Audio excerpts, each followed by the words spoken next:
This is doctor Shilpa's gynaecologist. Welcome to my channel. మన previous వీడియోలో breast feeding టైంలో చేయాల్సిన విషయాలు నేను చెప్పాను. ఏవి డేంజరస్ ప్రాక్టీసెస్ ఏవి చేయకూడదు అనేది కూడా చెప్పాను. So this is the continuation to that part. ఒకవేళ ఫస్ట్ పార్ట్ చూడకపోతే చూడండి.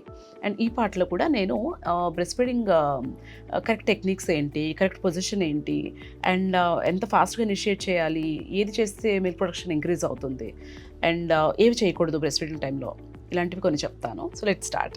చాలామంది ఏం చేస్తారంటే ladies normal delivery or caesarean ఏదైన తర్వాత కూడా వెంటనే బ్రెస్ట్ ఫీడింగ్ అనేది ఇనిషియేట్ చేయరు.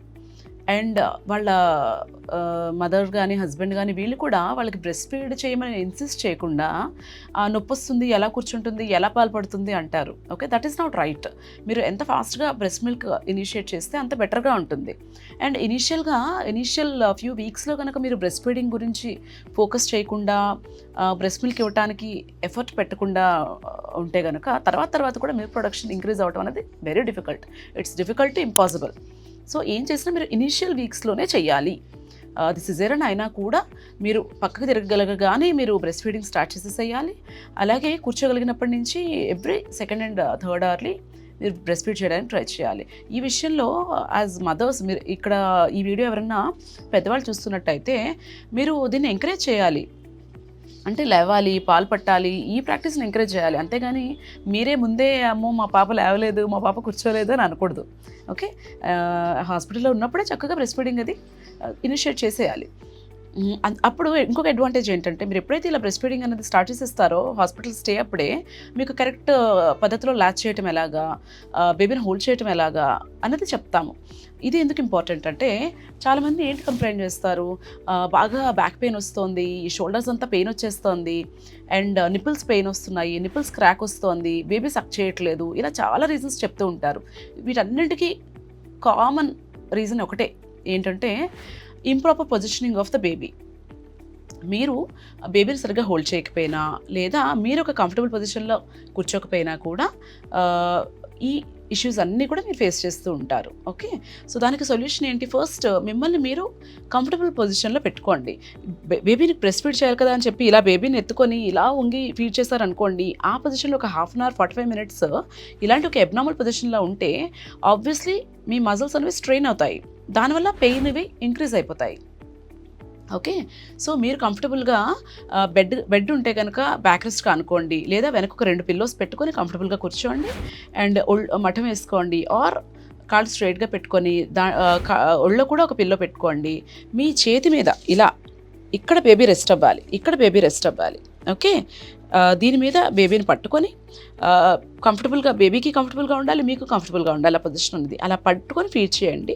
ఓన్లీ ల్యాచింగ్ అండ్ సకింగ్ గురించి, పొజిషన్స్ గురించి ఒకవేళ వీడియో కావాలంటే చెప్పండి, దాని మీద సెపరేట్గా వీడియో చేస్తాను. బేబీని కానీ లేకపోతే ఒక టాయ్ని కానీ పట్టుకొని చేస్తాను, ఇవాళ నా దగ్గర అవి లేవు. సో మీ పొజిషనింగ్ అనేది important. First make your self comfortable. మీకు మీరు ఏ పొజిషన్లో అయితే కూర్చొని ఫీడ్ ఇస్తున్నారో ఆ పొజిషన్లో మీరు 30 to 45 minutes without any discomfort కూర్చోగలగాలి. అలాంటి పొజిషన్ అలాగా మిమ్మల్ని మీరు you keep yourself comfortable and then hold the baby comfortably. Okay, తర్వాత బేబీ నోరు ఎప్పుడైతే బ్రెస్ట్ మీద సక్ చేయడానికి పెడుతుందో అప్పుడు ఇంకొక మోస్ట్ ఇంపార్టెంట్ థింగ్ ఏంటంటే నిపుల్ అండ్ ఏరియోలా. నిపుల్ తెలుసు కదా మీకు, ప్రొట్రూడ్ అవుతూ ఉన్నది నిపుల్, ఆ చుట్టూతో ఉన్న బ్లాక్ పార్ట్ అనేది ఏరియోలా. సో ఈ నిపుల్ ఏరియోలా కాంప్లెక్స్ మొత్తం కూడా బేబీ నోట్లోకి వెళ్ళాలి. ఎప్పుడైతే మీరు కరెక్ట్ పద్ధతిలో ల్యాచ్ చేయించారో అప్పుడేమవుతుందంటే బేబీ ఓన్లీ నిపుల్ సక్ చేస్తే కనుక మీకు నిపుల్ పెయిన్ వస్తుంది, క్రాక్స్ వస్తాయి, అది కొంచెం పైన స్కిన్ డెన్యూడ్ అయ్యి పెయిన్ రావటము, తర్వాత ఇన్ఫెక్షన్ రావటము, ఇలాంటి ఛాన్సెస్ కూడా ఉంటాయి. సో బేబీ నోట్లోకి ఈ ఏరియాల పార్ట్ కూడా వెళ్ళేలాగా మీరు చేసుకోవాలి. బేబీ చిన్ మీ బ్రెస్ట్కి టచ్ అవ్వాలి. సో ప్రాపర్ ల్యాచింగ్ అనేది చాలా ఇంపార్టెంట్. ల్యాచింగ్, పొజిషనింగ్, ఈ రెండు చాలా important. Okay, and breast feeding టైంలో ఇంకొక కామన్ మిస్టేక్ ఏం చేస్తారంటే డ్యూరింగ్ ప్రెగ్నెన్సీ చక్కగా సప్లిమెంట్స్ వాడతారు. ఐరన్, కాల్షియం, ఫస్ట్ ట్రైమిస్టర్లో ఫోలిక్ యాసిడ్, మల్టీవైటమిన్స్ ఇవన్నీ యూస్ చేస్తారు కదా ప్రీనేటల్స్. అలాగే డెలివరీ అయిన తర్వాత కూడా యూస్ చేయాలి. డెలివరీ అయిన తర్వాత ఆ మందులన్నీ పక్కన పెట్టేస్తారు. ఒకటి, సరిగ్గా న్యూట్రిషన్ ఉండదు, అడిక్వేట్ స్లీప్ ఉండదు, దానికి పైన సప్లిమెంట్స్ మానేస్తారు. సో ఇవన్నింటి వల్ల నెగిటివ్ ఎఫెక్ట్స్ ఉంటాయి. సో ప్రెగ్నెన్సీలో ఏ సప్లిమెంట్స్ అయితే మీరు యూస్ చేసేవాళ్ళో same supplements iron, calcium, DHA, అవసరమైతే మల్టీవైటమిన్, వైటమిన్ డి, ఇవన్నీ కూడా మీరు బ్రెస్ట్ ఫీడింగ్ టైంలో కూడా యూస్ చేయండి. ఇలా బ్రెస్ట్ ఫీడింగ్ సప్లిమెంట్స్ ఏం యూస్ చేయాలో మీకు ఏమైనా డౌట్ ఉంటే కన్సల్ట్ మీ ఆన్లైన్. మీరు కమెంట్లో అన్నా పెట్టండి ఆన్లైన్ కన్సల్టేషన్ కావాలి, లేకపోతే నా ఇన్స్టాగ్రామ్ చాట్లో డిఎం చేయండి. I'll suggest you the supplements. And milk production increase అవ్వాలంటే ఇంకొక ఇంపార్టెంట్ థింగ్ ఏంటంటే spend as much time as possible with your baby. అంటే మీకు ఒకవేళ అదర్ రెస్పాన్సిబిలిటీస్ ఇంట్లో పనులు వేరే ఉంటే కనుక ఆ పనులు వేరే వాళ్ళకి అప్పచెప్పండి. ఫర్ ఎగ్జాంపుల్ ఏదైనా క్లీనింగ్ కానీ వాషింగ్ కానీ అలాంటివి ఉన్నాయనుకోండి, అది వేరే వాళ్ళకి అప్పచెప్పండి. మీకు ఉన్న ఫ్రీ టైంలో మీరు రెస్ట్ తీసుకోండి. అదర్ దాన్ దాట్ ఇంకా టైం ఉన్నప్పుడు బేబీతో స్పెండ్ చేయండి. అంటే బేబీకి జెంటిల్గా మసాజ్ చేయటం కానీ, బేబీకి మీకు స్కిన్ టు స్కిన్ కాంటాక్ట్ పెట్టుకోవటం కానీ, అంటే బేబీని చాలామంది క్రేడిల్స్లో పెట్టడము, దూరంగా పడుకోబెట్టడము చేస్తూ ఉంటారు కదా, అలా కాదు. బేబీని యాజ్ మచ్ యాజ్ పాసిబుల్ మీ స్కిన్కి క్లోజ్గా ఉంచుకోవాలి. అండ్ బేబీతో కబుర్లు చెప్పండి. మీకు సింగింగ్ వస్తే కనుక పాటలు పాడండి. మీ ఎనర్జీ లెవెల్స్ బట్టి మీరు ఎన్ని పనులు బేబీకి చేయగలిగితే అవన్నీ చేయండి. ఇవన్నీ చేయటం వల్ల కూడా బేబీకి మీకు బాండ్ ఇంప్రూవ్ అవుతుంది, యాజ్ వెల్ యాజ్ మంచి హార్మోన్స్ అనేవి మీ బాడీలో ప్రొడ్యూస్ అవుతాయి. ఆ హార్మోన్స్ మీ మిల్క్ ప్రొడక్షన్ని ఇంక్రీజ్ చేయడానికి హెల్ప్ చేస్తాయి. So spend as much time as possible with your baby. That will help increase your breast milk production. And breast feeding తర్వాత చేయాల్సిన మోస్ట్ ఇంపార్టెంట్ విషయం ఏంటంటే, ఇది బేబీ వైజ్ చెప్తున్నాను, అదేంటంటే బర్పింగ్. బ్రెస్ట్ ఫీడ్ చేసిన తర్వాత ఒక 10 to 15 minutes అయినా సరే మీరు భుజం మీద వేసుకొని నెమ్మదిగా స్ట్రోక్ చేస్తూ ఉంటే కనుక బ్రెస్ట్ మిల్క్ మింగేటప్పుడు బేబీ దాంతోపాటు ఎయిర్ కనుక సక్ చేస్తే ఆ ఎయిర్ అనేది లెట్ అవుట్ అవడానికి హెల్ప్ అవుతుంది. దీనివల్ల బేబీకి కోలిక్ వస్తుంది కదా, కడుపు నొప్పి వస్తుంది కదా, ఈ గ్యాస్ రిలీవ్ అవటం వల్ల కడుపు నొప్పి కూడా తగ్గుతుంది, యాజ్ వెల్ యాజ్ ఆస్పిరేట్ చేసుకునే రిస్క్ కూడా తగ్గుతుంది. బేబీని మీరు ఫీడ్ ఇవ్వగానే పడుకోబెట్టేశారంటే ఇది వామిట్ చేసుకున్నప్పుడు అది కొంచెం విండ్ పైప్లోకి వెళ్ళే రిస్క్ ఉంటుంది, దాన్ని ఆస్పిరేషన్ అంటాం. సో ఆస్పిరేషన్ రిస్క్ కూడా తగ్గుతుంది. So burping and tummy time ఇది చాలా ఇంపార్టెంట్. మీరు ఒకవేళ బేబీకి ఎలా కేర్ తీసుకోవాలి during first month or second month ఇలాంటి కన్సర్న్స్ ఉంటే కనుక అవన్నీ కూడా నాకు కమెంట్స్లో పెట్టండి. అవన్నీ ఇంక్లూడ్ చేసి I will make a video. ఇంకొక ఇంపార్టెంట్ థింగ్ ఏంటంటే కొన్నిసార్లు మదర్కి చక్కగా మిల్క్ వస్తుంది, బ్రెస్ట్ హార్డ్ అవుతాయి, కానీ బేబీ సక్ చేయదు. ఇలాంటి సిచ్యుయేషన్స్ ఉంటాయి. దీనికి ఆల్టర్నేటివ్ ఏంటంటే బ్రెస్ట్ పంప్ ఒకటి తీసుకొని చక్కగా మిల్క్ ఎక్స్ప్రెస్ చేసేసేయండి. ఒకవేళ బేబీ ల్యాచ్ చేయట్లేదు, ఏమైనా డిఫికల్టీస్ ఇనిషియల్గా ఉన్నాయి అంటే కనుక ఈ బ్రెస్ట్ మిల్క్ని ఎక్స్ప్రెస్ చేసేసేయండి.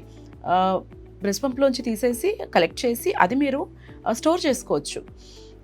రూమ్ టెంపరేచర్లో అయితే 4 to 6 hours స్టోర్ చేసుకోవచ్చు, ఫ్రిడ్జ్లో అయితే 24 hours స్టోర్ చేసుకోవచ్చు. సో ఇలా స్టోర్ చేసుకున్నది మీరు తర్వాత మళ్ళీ బేబీకి ఫీడ్ చేయొచ్చు. ఇలా అది ఎంత ఎక్స్ప్రెస్ చేసేస్తే అంత బెటర్. ఎప్పుడు కూడా బ్రెస్ట్లో మిల్క్ నిలవ ఉండేలాగా చూడకూడదు. మిల్క్ అనేది ఎక్స్ప్రెస్ చేసేయాలి. బ్రెస్ట్లో ఎప్పుడైతే మిల్క్ స్టాగ్నేట్ అవుతుందో అప్పుడు మిల్క్ ప్రొడక్షన్ రెడ్యూస్ అయిపోవడానికి ఛాన్స్ ఉంటుంది. అండ్ బ్రెస్ట్లో ఇన్ఫెక్షన్స్, మాస్టైటిస్ లాంటి ఇన్ఫెక్షన్స్ కానీ ఇంకా సివియర్ కండిషన్స్, యాబ్సెస్ లాంటివి కానీ రావడానికి రిస్క్ ఉంటుంది. So it's always a good idea to use a breast pump. And ఒకవేళ వర్కింగ్ విమెన్ అయితే కనుక మీరు బ్రెస్ట్ పంప్ హ్యాపీగా యూజ్ చేసుకోవచ్చు. అండ్ బట్ మీరు బేబీతో ఉన్న టైంలో డైరెక్ట్గా ఫీడ్ ఇవ్వడానికి ట్రై చేయండి.